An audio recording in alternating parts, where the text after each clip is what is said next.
Marcos capítulo 10, dos versículos 46 a 52.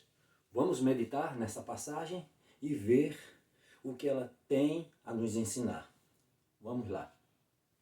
Marcos capítulo 10, versículo 46 a 52. E foram para Jericó.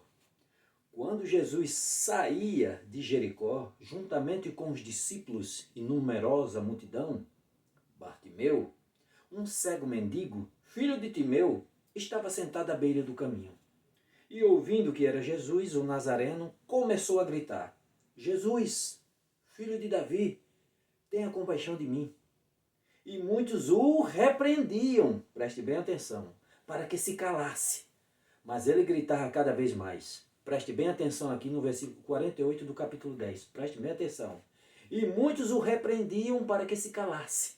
Mas ele gritava cada vez mais: Filho de Davi, tenha compaixão de mim. Jesus parou e disse: Chame o cego. Chamaram então o cego, dizendo-lhe: Coragem, levante-se, porque ele está chamando você. Atirando a capa para o lado, o cego levantou-se de um salto e foi onde estava Jesus, que lhe perguntou: O que você quer que eu lhe faça? O cego respondeu: Mestre, que eu possa ver de novo. Então Jesus lhe disse: Vá, a sua fé salvou você. E imediatamente passou a ver e foi seguindo Jesus estrada afora.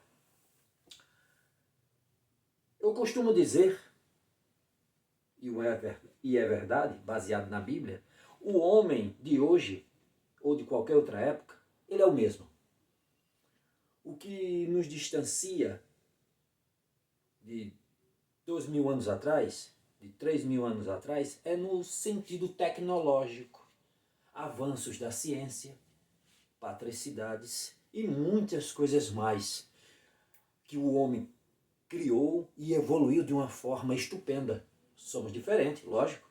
Os recursos que temos hoje, nos aspectos gerais da sociedade hoje, é muito maiores do que há 2.000 anos atrás, do que há 3.000 anos atrás.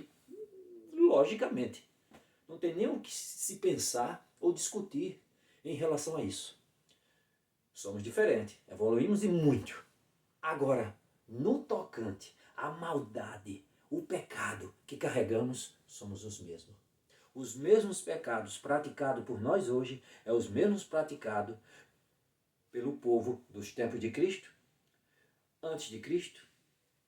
Somos os mesmos, é os mesmos pecados praticados.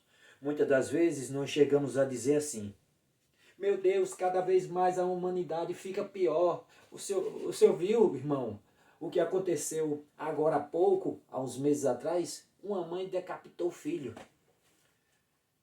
A polícia chegou, quando foi averiguar, era ritual de magia negra. A mãe decapitou o filho. Que coisa horrenda, meu Deus, cada dia a sociedade fica pior. Não, irmão. Esses crimes, essas coisas hediondas já existiam antes de Cristo. Rei Manassés, rei de Israel, corrompeu-se com a religião pagã do arredor e pegou seus 2 filhos vivos e jogou dentro de um deus pagão, de um boi incandescente, que era o deus Moloque. Boi pegando fogo em brasa, aqui ó, que era um deus deles, do paganismo, ao qual ele oferecia os seus filhos em oferenda. E rei Manassés se corrompeu com aquele paganismo e pegou seus filhos e jogou vivos dentro desse boi incandescente. E milhares outros fizeram. Era conhecido como Vale de Rinom ou Filhos de Rinom, porque quantas crianças foram jogadas vivas dentro desse boi incandescente. E aí? Hoje temos o advento da internet, que faz a gente viajar longínquamente e ver todas essas barbárias, ou aqui próximo de nós.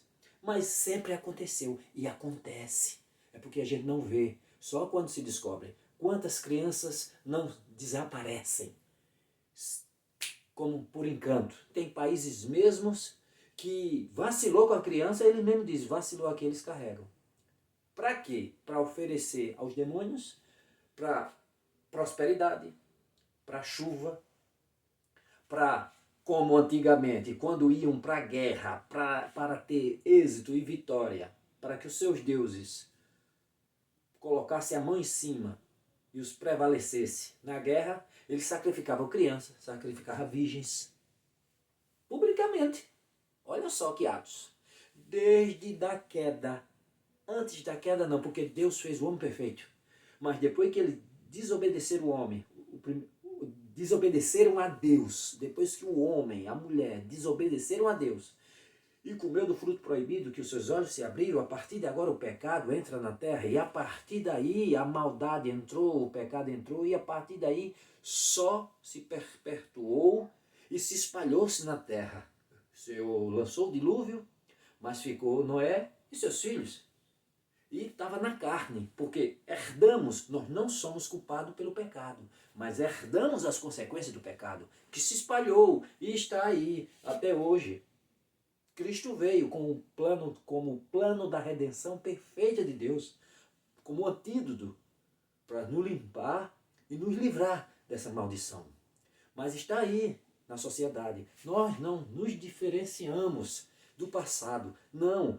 Quando você vai estudar história e passa a observar os crimes que eram causados no passado, que eram praticados no passado, é o mesmo hoje. Nós nos espantamos porque hoje, aparentemente, somos mais civilizados em certos pontos e a gente se espanta com tamanha atrocidades, com tamanha violência. Eita, você ouviu nos Estados Unidos? Um cidadão era um serial killer, ele matava o povo e comia. Tribos comiam gente. Quantas aqui no país, no Brasil e em outros países? E pasme, ainda existe selvagens aí que comem gente. Você vacila, eles comem. Tribos aí famintas. Estava vendo um documentário um tempo desse, uns vídeos um tempo desse. Você vacilou, eles comem você, devora, come vivo. Então são práticas do pecado, consequência do pecado, a qual está inserida na carne do homem. E o homem pratica assassinatos, porfias, violências, pedofilia, maldade, corrupção e vários outros tipos de abominações que se arrastam com a humanidade. E está aí no meio de nós. Agora, o que essa passagem, isso que eu estou dizendo, o que eu quero dizer?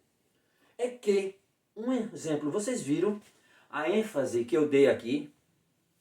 Eu dei uma ênfase aqui, ó, no 10:48. E muitos o repreendiam para que se calasse, mas ele gritava cada vez mais, ou seja, o cego Bartimeu. O cego Bartimeu à beira do caminho, clamando por Jesus, por cura, por libertação. Vocês viram a ênfase que eu dei? Aí eu toquei nesse assunto e puxando para aqui, para chegar onde eu quero. Aquela multidão com Jesus, os discípulos, e aquela multidão com ele, sabia que Jesus Cristo ressuscitou.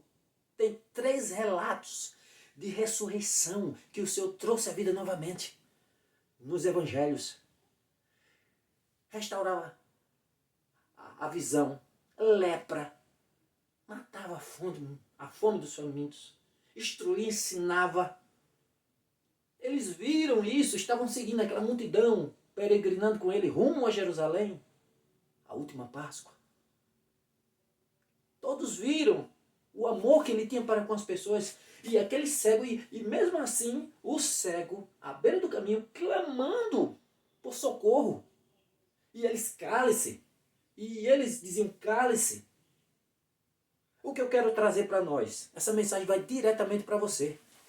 Que muitas das vezes, hoje tem milhares de pessoas que eu tenho visto, que saem das igrejas porque 2, 3, 4 irmãos são falsos, porque pastor caiu, porque membro caiu, e fica indignado.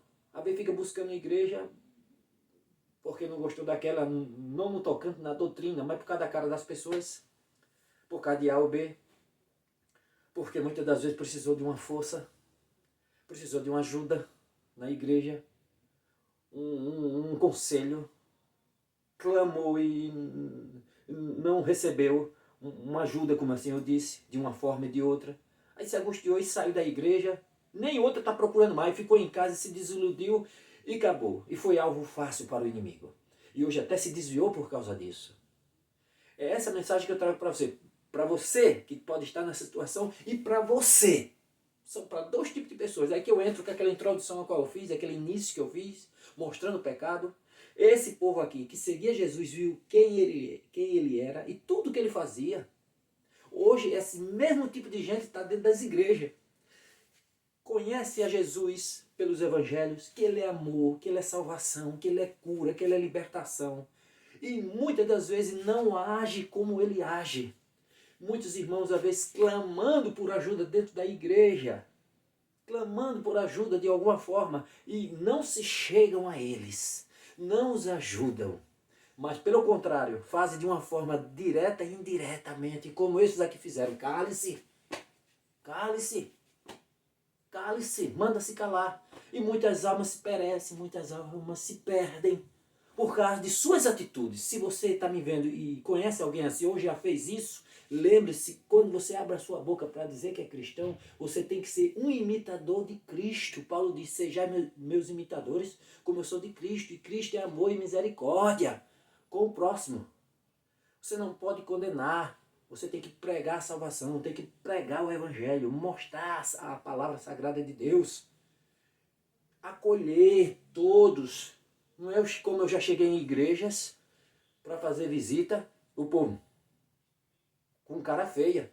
É como esses aqui, me mandando calar de uma forma indireta. Porque eu chego numa igreja, você está me vendo que eu sou um visitante. Você não chega até mim? Seja bem-vindo? Não. Cara feia? Como é isso? E muitos assim tem. Muitos assim dentro da igreja. Alguns podem estar me vendo e já ter agido dessa forma. E você pode conhecer pessoas que agem assim, porque eu vejo, eu conheço gente assim, nas igrejas tem. Gente assim que agem dessa forma. Sabe que Jesus é amor, que é misericórdia, é braços abertos para receber e agem dessa forma. Quase que assim. Cale-se. Clamando por ajuda e cale-se, não ajuda. Como um irmão chegou para outro dentro da igreja, deixa eu falar aí sobre o meu projeto, presbítero. Deixa eu falar, anunciar meu projeto de ajuda ao próximo, que eu tenho um trabalho de acolhimento, recebimento de alimentos e ajuda aos necessitados. O presbítero olhou para ele assim, ficou rindo. E não deu valor, e nem aí na igreja. E nem aí. Um irmão necessitado, precisando de alimentos, clamava, pedia que o pastor orasse por ele. Ele ora, vamos orar, porque o irmão está precisando de ajuda. Orar, orar, mas também agir. Mas ele não agia, só orava pelo irmão. E o irmão angustiado, passando necessidade, alguns dias depois pediu para orar novamente. Ele orava de novo, pastor, mas não se movia. Até que o irmão se mobilizou com outras pessoas para poder ajudar. Depois, quando foi questionado sobre o ponto, disse, aqui a gente não trabalha dessa forma. Não trabalha assim, você não sabe. Aí o outro chegou para mim e ele mesmo disse, tu não sabe como é esse povo aqui? Para dar dízimo e oferta é um aperreio, imagina se for pedir a ajuda para algum projeto social. E aí? Somos iguais a este povo aqui dos tempos de Cristo. É as mesmas características. Esse mesmo povo, as pessoas clamam por socorro e você diz, cale-se. Cale-se. Você não ajuda, sabendo quem é Jesus, que está de braços abertos. Eu estive preso se tu não fosse me visitar. Tive sede, não me deste de beber. Tive fome, não me deste de comer. E aí? A mesma situação. O pecado, os costumes, as manias é a mesma. Dentro da igreja, ouvindo a palavra de Deus, vendo que Jesus é amor e não age com misericórdia ao próximo. Espanta. Enquanto que ninguém é igual a ninguém, termina indo embora da igreja. Quantos? Agora vem a segunda parte, que é para você. Aí é outra parte, é para você, que muitas vezes sai por causa disso ou daquilo. Do cego Bartimeu. Não se calou. Não ficou calado. Porque o meu alvo é Jesus, não é pastor. O pastor pode cair 10 vezes e pode cair. Rapaz, já veio 5 pastores por aqui, todos caíram. Caia. Fico triste. Mas tudo bem, o meu alvo é Cristo. Ninguém vai conseguir me calar, ninguém vai conseguir me impedir de clamar por socorro, por salvação. Porque o meu alvo é Cristo. A multidão cala-se e eu não me calarei, porque minha salvação vem de Jesus, não vem de pastor, não vem de cara feia de membro, não vem de ninguém, mas sim de Cristo. E é isso que nós temos que ter em mente.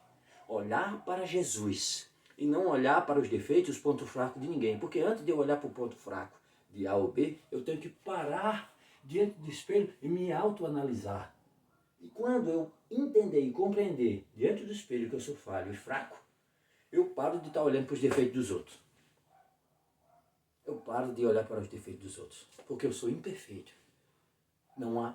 Eclesiastes 7:20, Salomão escreve: eu não conheço um justo nessa terra que faça o bem e não peque. Eita, pancada. Aí vem Paulo e diz: não há um justo sequer. Não há um que entenda. Todos pecaram e estão destituídos da glória de Deus. Olha a intertextualidade. Olha a mesma linha teológica. Mesma linha. Não há um sequer perfeito nessa terra. Então não devemos olhar. Devemos seguir como cego Bartimeu. A tua salvação, o teu socorro vem de Cristo, não de barreiras, nem de ninguém. Que eles tentem te impedir, continue a clamar. Jesus Cristo é meu Senhor e Salvador. Senhor, Jesus, filho de Davi, tenha compaixão de mim. E ele ouviu. E ele ouviu. Glórias a Deus. E ele ouviu. E veio ao socorro dele e abriu os seus olhos.